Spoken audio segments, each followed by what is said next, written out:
चंद्रशेखर जी थे। Chandrasekhar. No. No, No, I'm replying. Chandrasekhar wants to say Chandrasekhar. something, so let him say that. मुझे दुख के साथ कहना पड़ता है कि इस मामले को बहुत सरलता से लिया जा रहा है। ये मास्टर प्लान बहुत सोच समझ के बनी थी और 1967-68 में जब दिल्ली के विकास के बारे में चर्चा हुई थी, उस समय कैपिटल रीजन की चर्चा हुई थी और कहा गया था कि दिल्ली में नए आवास और नई फैक्ट्रियां लगाने की इजाज़त नहीं दी जाएगी।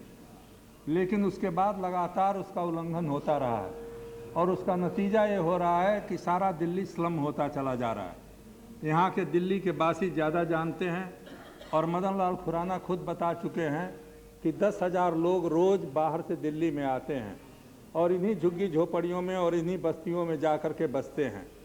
तो ये सुप्रीम कोर्ट की बहुत से बातों से मैं सहमत नहीं होता हूँ, लेकिन सुप्रीम कोर्ट अगर कहती है कि यहाँ पर कुछ ध्यान देना चाहिए पर्यावरण के बारे में और अगर जगमोहन जी उस दिशा में कुछ कदम उठा रहे हैं तो जितना कम से कम अन्याय हो सके या दुख उठाना पड़े उसको उठाने की तो कोशिश हो, लेकिन इसको हम लोग एक दूसरे पर कीचड़ उछालने का काम करें, ये सही नहीं है। सही ये है कि उनके लिए नई जगह ढूंढनी चाहिए और नई जगह ढूंढ करके उनको वहाँ से हटाना चाहिए।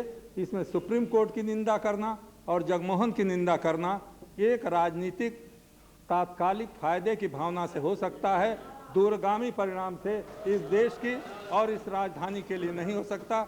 महोदय, मैं जानता हूं क्योंकि 1967-68 में जब ये तय हुआ था उस समय दुर्भाग्य सौभाग्यवश मैं भी उसमें मौजूद था। ये किसी राजनीतिक भावना से नहीं प्रेरित हुआ था, बल्कि दिल्ली के भविष्य को ध्यान में रख करके किया गया।